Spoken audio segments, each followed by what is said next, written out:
Today we're turning this into this.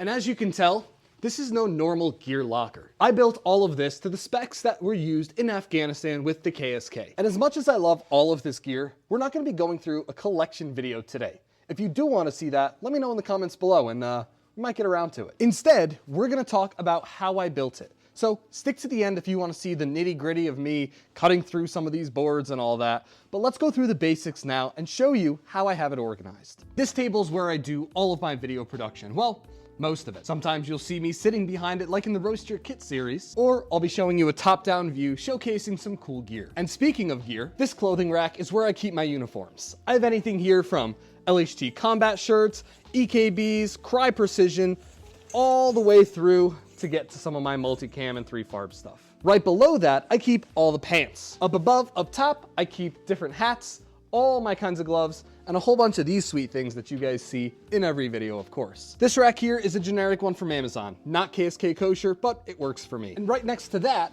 I have my machine gun rack. Here I have two Elite Force MG4s. I've got my Berghaus Atlas, my Munro, and then a really cool Afghanistan-made Ideal Garments bag. This is where we get to the really cool stuff though. I have 3 of these shelves that you see built here.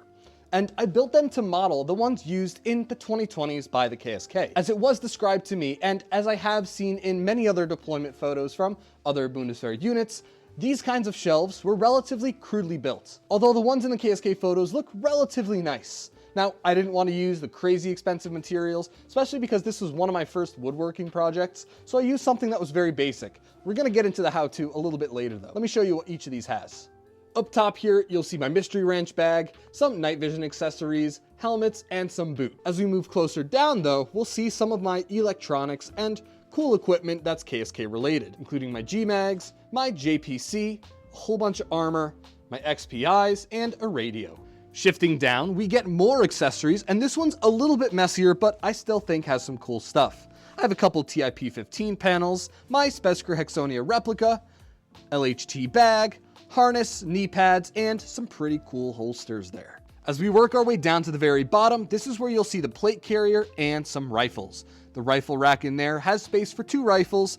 I've put both of my KA4 builds, and of course I have the proper LHT Gen 5 here. This cabinet here is no different, except this one has gear from a little bit older. Like on here, I have my breacher hood and a whole bunch of breacher accessories for my KSK 2010 to 2013 kit. If you haven't checked out that video already, please do. Moving down though, we have a couple of APH helmets, my battle belt setup for the old gen kit, as well as some magazines.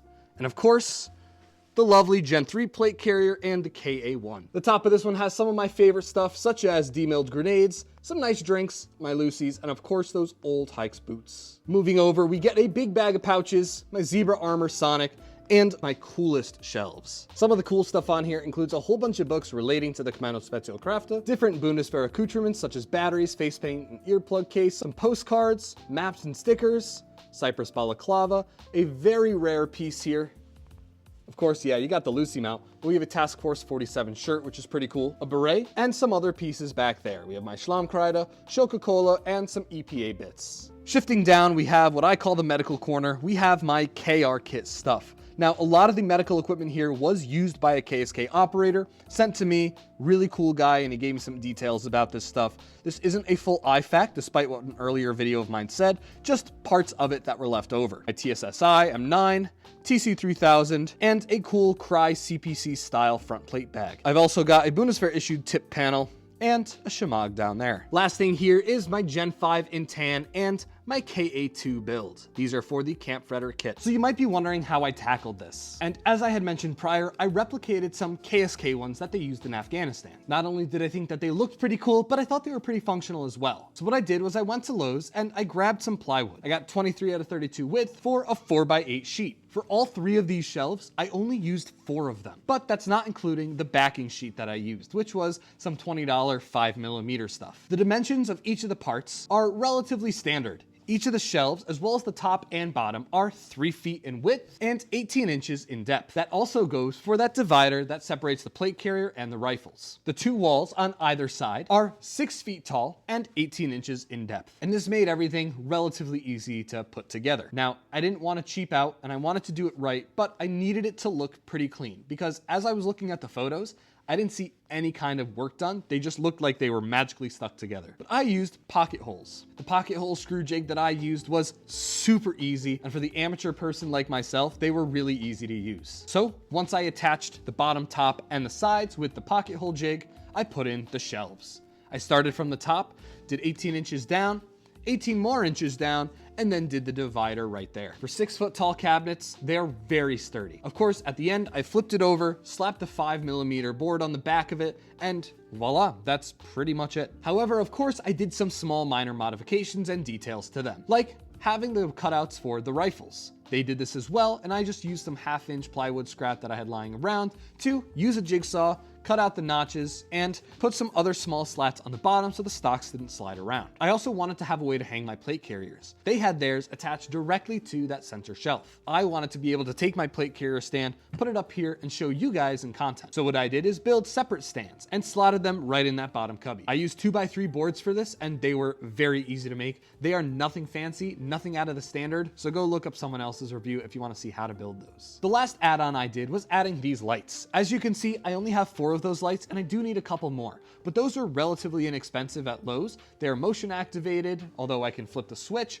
and they're battery powered, so I don't have to deal with any wiring. I think they add some nice ambiance to the back of it. Oh, and I almost forgot, I did build that machine gun rack. That's not that interesting though. It's just cut boards and another whole bunch of notches, so you can kind of figure that one out on your own too. But this is not the only project I want to do down here.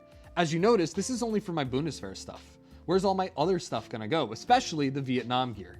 In the near future, hopefully in the first half of this year, I'm gonna be able to start chipping away at a whole Vietnam room. Naturally, if I wanted to copy KSK style stuff with this one, I'll let your imagination run wild with what I can do with that. AKA, I need some ideas. Let me know in the comments below. And of course, I'm always looking for improvements. So if you have any ideas on what I could do to change these, spice them up, or just the lighting in here, which is something I definitely want to improve, let me know in the comments below. I think there's a lot of things you guys gotta comment on this video, so I'm looking forward to reading them.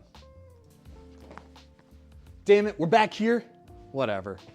Thank you guys for checking out the video. I hope you enjoyed it, and we'll see you in the next one.